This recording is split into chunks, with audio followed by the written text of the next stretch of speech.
आज मैं बात करूंगा आप लोगों से सबसे कॉमन मिस्टेक की जो कि म्यूजिक प्रोडक्शन में हम लोग करते हैं।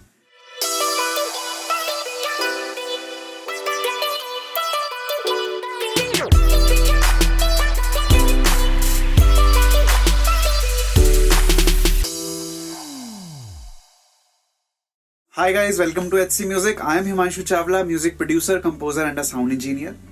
आज मैं बात करूंगा आप लोगों से सबसे कॉमन मिस्टेक की जो कि म्यूजिक प्रोडक्शन में हम लोग करते हैं। बहुत सारे म्यूजिक प्रोड्यूसर्स ऐसे हैं जो कि अभी रिसेंटली सीखे हैं या काफी टाइम से म्यूजिक बना रहे हैं, लेकिन उन लोगों को ऐसा लगता है कि उनका म्यूजिक एट पार नहीं है, उस लेवल पे नहीं आ पा रहा है किसी कारण, लेकिन वो कारण समझ में नहीं आता है। वो सोचते हैं कि मिक्सिंग मास्टरिंग कराने से ठीक हो जाएगा वो, लेकिन मिक्सिंग मास्टरिंग के बाद भी वो आउटपुट नहीं मिलता है और वो कंफ्यूज रहते हैं कि ऐसा क्यों हो रहा है, क्या प्रॉब्लम है जिससे वो अचीव नहीं हो रहा।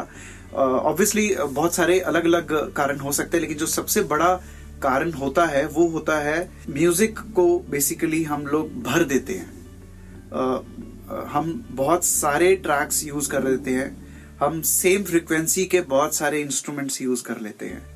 फॉर एग्जाम्पल किक, अगर हम किक की बात करें तो लो एंड को टाइट करने के लिए या हैवी करने के लिए दो तीन तरह की हम किक यूज कर लेते हैं। It's not wrong to use 2-3 kicks together, but there are certain techniques to use them, right.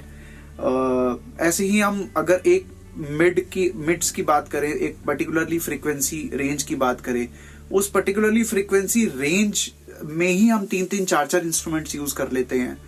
उसके बाद वोकल्स होते हैं मिड्स में और हाइज में, और इतना भराव हो जाता है कि सब कुछ क्लम्सी सा हो जाता है, बहुत खिचपिच सा हो जाता है, बहुत खराब सा हो जाता है, और हमें लगता है कि ये मिक्सिंग मास्टरिंग वाला ठीक कर देगा इंजीनियर।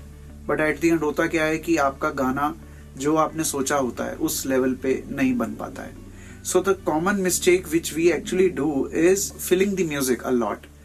Actually, अब का म्यूजिक आप सुनेंगे तो बहुत मिनिमल प्रोग्रामिंग होती है गानों में, और वो गाने ज्यादा हिट होते हैं। उसका कारण ये है कि आप अगर 1 या 2 इंस्ट्रूमेंट से उसकी particular frequency range cover up कर लेते हैं और उसी 2 इंस्ट्रूमेंट में आपके अरेंजमेंट बिजी हो जाता है, तो आपको एक्चुअली 4-4, 5-5 इंस्ट्रूमेंट्स यूज करने की जरूरत नहीं है। So it's not necessary to fill the song.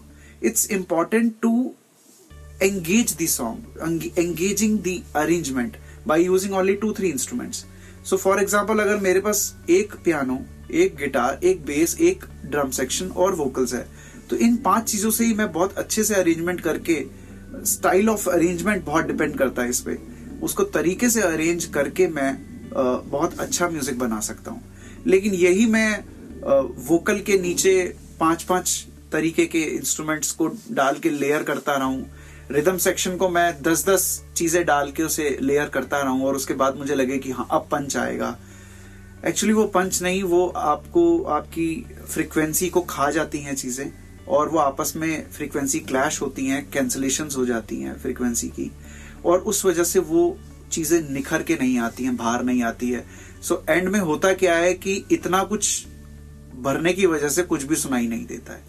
So it's always better to use less instruments but using the correct instruments and making the arrangement engaging.